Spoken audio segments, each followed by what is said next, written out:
સમાચાર આવી રહ્યા છે। બામણસા ગેડ ગામે ઓજત નદી ગાંડીતુર થઈ છે। આંબાના ખેતરોમાં વરસાદી પાણી ફરી વળ્યા છે। સ્થાનિક ભરતભાઈ માડમે પોતાની સ્થિતિ વર્ણવી। ગેડમાં ગંભીર સ્થિતિનું અત્યારે નિર્માણ થવા પામ્યું છે।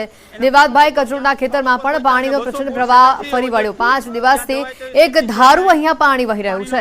ખેડૂતોની મોંઘી મોલાતને મોટા પ્રમાણમાં નુકસાન પહોંચ્યું છે। ખેડૂતોની આ હાલાકી ક્યારે સરકાર સાંભળશે તેવું તેઓ પૂછી રહ્યા છે। હાથ પકડીને પહોંચ્યું છે।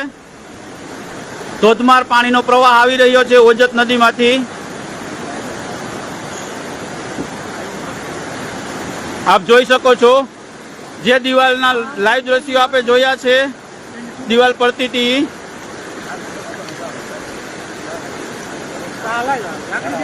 ફરતીકોર પાણી। હવે અમે થોડુંક પાણીનો પ્રવાહ વધારે હોવાથી મોબાઈલ અંદર નાખું છું। અહીંયા ઉપર જતું નથી પાણી। આ અમે ઓજતની એકદમ નજીક પહોંચ્યા છે જ્યાંથી પારો તૂટ્યો છે। દેવાજભાઈ કચોટની વાડી। અહીં આંબાનો બગીચો છે। આંબા પણ પડી જવાની તૈયારીમાં છે। દેવાજભાઈ કચોટના આંબા આ સામે દેખાય છે ઓજત છે। જ્યાં ઓજત આંબો દેખાય છે ત્યાંથી પારો તૂટ્યો છે।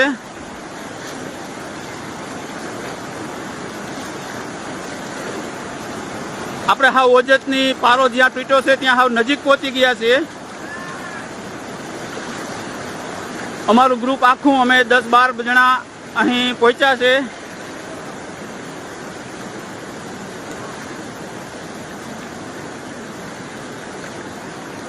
આ પાણીનો ફૂલ પ્રવાહ છે। અહીંયા ઉભાતું પણ નથી। આ અમે ઓજત નદી પહોંચ્યા છે દેવાજભાઈ કચોટની વાડીએ જ્યાં પારો તૂટ્યો છે ત્યાં। અમારું ગ્રુપ આખું અહીંયા સ્થળ ઉપર પહોંચ્યું છે। પાણીનો પ્રવાહ બહુ છે। આ આગળ પારો ધોવાતો જાય છે। દેવાજભાઈનો જોરદાર પાણી છે।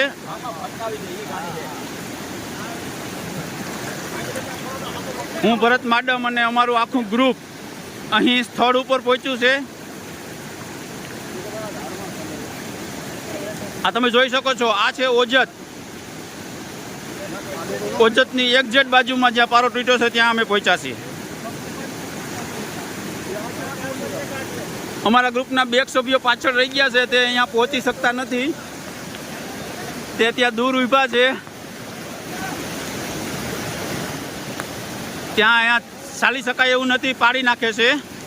બામણસા ગેડ ઓજત નદીનો જ્યાં પારો તૂટ્યો છે ત્યાં અમે હાજર છીએ। સ્થળ ઉપર પહોંચ્યા છીએ અમારા ગ્રુપ સાથે। આ પારો આગળ પડતો જાય છે અને પાણીની સ્પીડ જોઈ શકો છો આપ, કેવી સ્પીડથી પાણી આવે છે।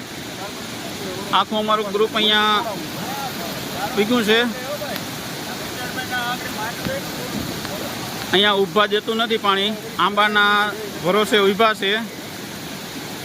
આ પાણીની સ્પીડ આપ જોઈ શકો છો। આ બધું પાણી આમ જાય છે।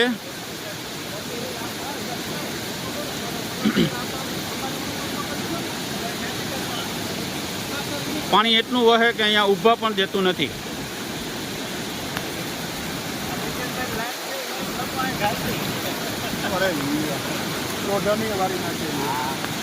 આ ઓજત નદી અહીંથી પારો તૂટ્યો છે। દેવાજભાઈ કચોટની વાડીમાં જ્યાં પારો તૂટ્યો છે ત્યાં સ્થળ ઉપર પહોંચ્યા છે। ઉભેશ પાણી છે, અહીંથી નીકળવા દેતું નથી। ઉભેશ પાણી આવે છે, કઈસમા પાણી। દેવાજભાઈ કચોટ આ છે ઓજત નદી, અહીંથી તૂટી છે। પાણી અહીંયા ઊભા દેતું નથી। ઉભેશ પાણી આવે છે, આમ પણ લાગત પાણી આવે છે। અહીંયા પણ પારો તૂટેલો છે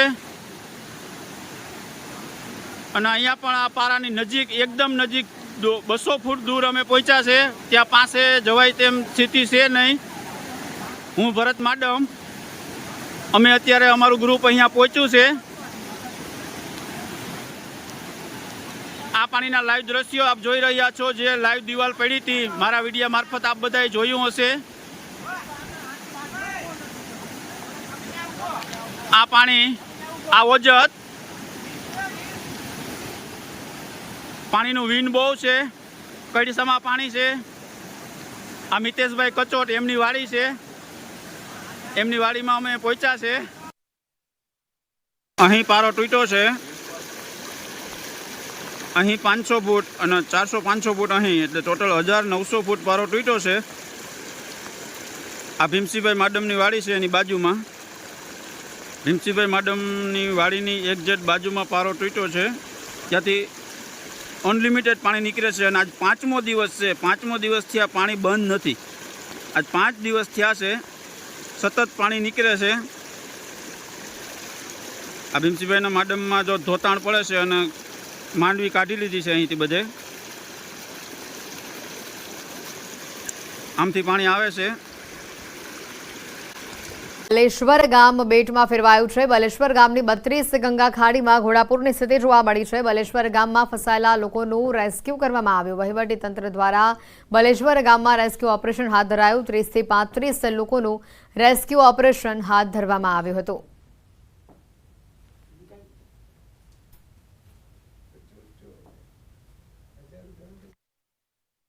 કે બલેશ્વરના પાર સામે આવેલા કસ્બામાં 30 થી 40 વ્યક્તિઓ ફસાયા હતા.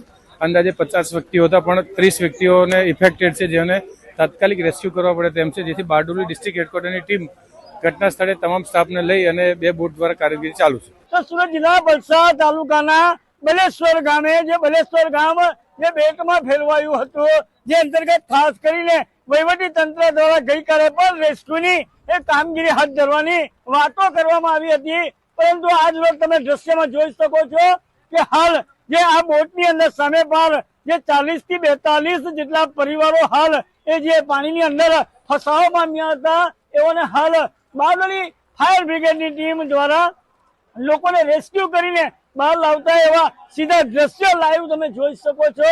હાલ જે બારડોલી ફાયરની ટીમ દ્વારા જે આ બોટની અંદર આ જે સામે પર જે લોકો એના સ્થાનિકો જે ફસાયા હતા એમને બહાર કાઢવાની હાલ કામગીરીઓ ચાલી રહી છે. અને ખાસ કરીને આ 32 ગંગા ખાડીની ખાડીની અંદર ઘોડાપૂરની સ્થિતિને ધ્યાનમાં લઈ સામે પર આવેલા લોકોને હાલ રેસ્ક્યુ કરવામાં આવ્યા હતા. ગઈકાલે આ જે પરિવારો ફસાયા હતા એઓને વહીવટી તંત્ર દ્વારા અને સ્થાનિક ગામજનો દ્વારા હાલ ભોજન પણ પૂરું પાડવામાં આવ્યું હતું. દ્રશ્યને જોઈ શકો છો કે ફાયર બ્રિગેડના જવાનો જે બોટને ધક્કો મારીને અંદર જે સામે પર બેઠેલા હતા એ લોકોને રેસ્ક્યુ કરીને બહાર હાલ લાવી રહ્યા છે. લાઈવ દ્રશ્ય તમે જોઈ શકો છો કે ખાસ કરીને આ જે 40 થી 42 જેટલા પરિવારો, એટલે કે 150 થી વધુ જણાઓ હાલ આ જે પાણીની અંદર ફસાયા હતા એ લોકોને હાલ બહાર કાઢવાની કામગીરી ચાલી રહી છે. અને દ્રશ્યમાં જોઈ શકો છો સીધા દ્રશ્યો કે જે હાલ આ જે બોટમાંથી આ લાઈવ કરીને અને રેસ્ક્યુ કરીને બહાર કાઢવામાં આવ્યા છે. આપણી સાથે ફાયર ઓફિસર સોની સાહેબ જોડાયા છે. જે સોની સાહેબ, કઈ રીતે રેસ્ક્યુની કામગીરી કરાઈ, કેટલા લોકો ફસાયા છે, શું કહેશો? જે અત્યારે 25 જણા ફસાયા છે. અત્યારે 15 જણાને અમે કાઢ્યા છે. હજુ કામગીરી ચાલુ છે. આ તો ફાયર ઓફિસર જણાવી રહ્યા છે.